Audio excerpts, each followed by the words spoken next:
Hello guys, it's your colonial girl Eunice, and today I would like to share a little bit of message with you. As you've already seen in the title, the reason why it has become difficult for us nowadays to believe in God, we'll be talking about two reasons why it has become quite a tough job for people to believe in God or to hold on to God in general. Yeah, so without wasting your time, let's get right to it. The first reason why it has become very hard for us to believe in God these days is seeing is believing.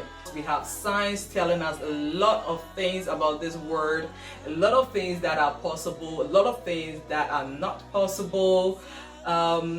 But we have to know that there is also a lot of things that science cannot really comprehend.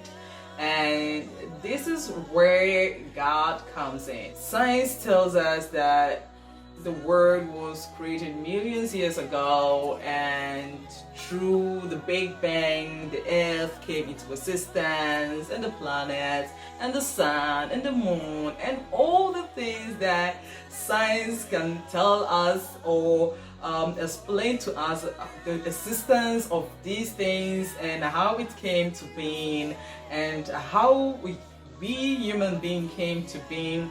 There is a lot of things that science can tell us, but we have to know that there is a lot of things that science can tell us.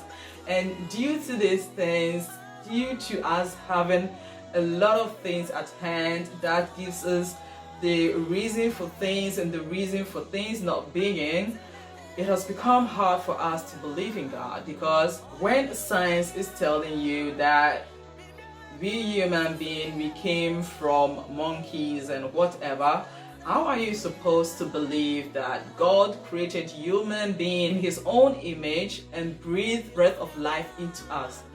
These two things doesn't really seem to fit to another. So of course people are not going to believe. It brings us to the point where we ask ourselves, which story is actually right?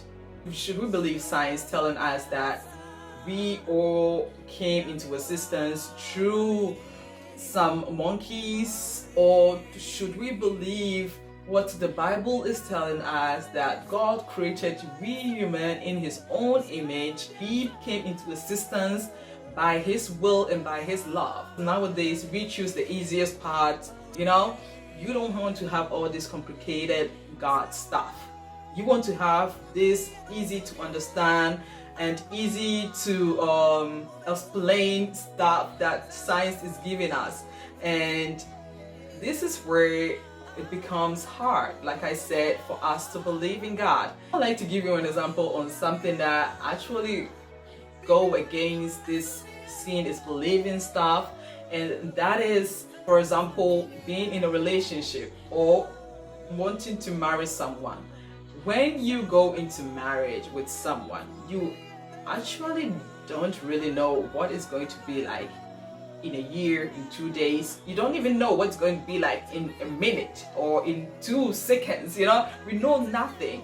But we go into a relationship, we go into this covenant of marriage in hope and in trust and in faith and in belief of it ending well somehow.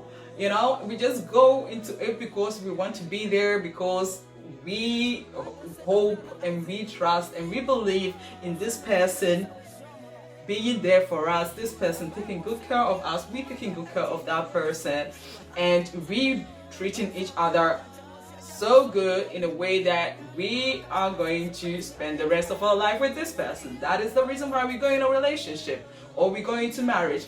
And that fact that we do not know how it's going to look like, but we still decide to go into it, is the same as deciding to become a believer or deciding to believe in God, because we do not know how he looks like, but we know for sure that his presence is with us. We know for sure that, yeah, though we do not see him, we believe and we trust and we have faith that he is going to be with us, that when we enter this relationship with him, he is going to be there for us, he is going to provide for us, He is going to be in his best behavior when we are in our best behavior, and he is going to be there for us. Yes. So as we can see, when it comes to relationship, this seeing is believing thing doesn't really apply.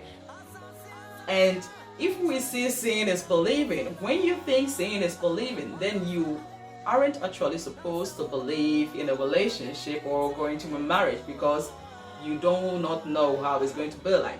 You cannot see how the end is going to be like. You cannot see how that person is going to treat you in 2 years, in a year, in a month, or in 2 months. You do not know, but still you decide to go there. And that is exactly how it is with God. So that is the number one reason why people are having difficulties believing in God, because we want to have it in our heart. We want to feel it. We want to see it. We want to experience it before we believe in it. And talking about experience, that brings us to the second reason why a lot of people can't hold on to God, and that is patience. We do not have patience, people. We are lacking in patience because we want something and we want it now. We pray about something and we want it to happen today.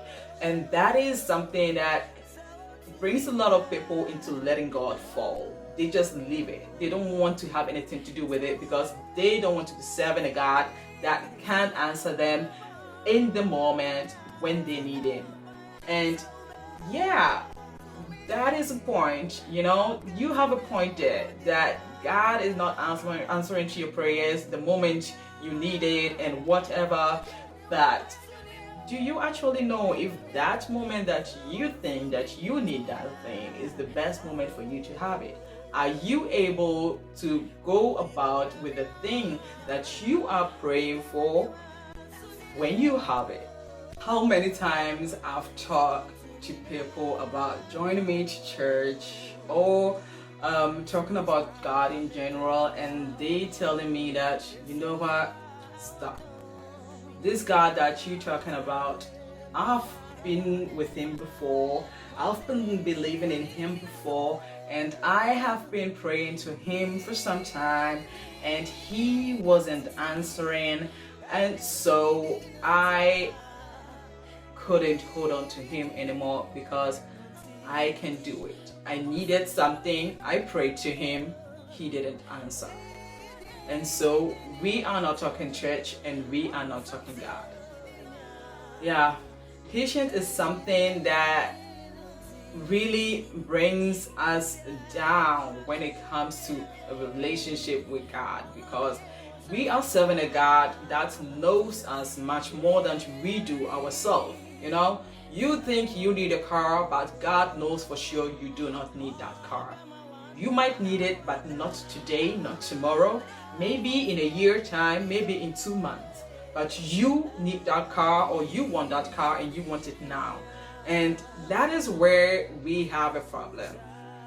Because our God, He is a God, He's an all-knowing God, and when He thinks that when you have the car today, you might run into a situation that is going to lead you into losing all the things that you have, or that is going to lead you in a situation that you aren't supposed to be in.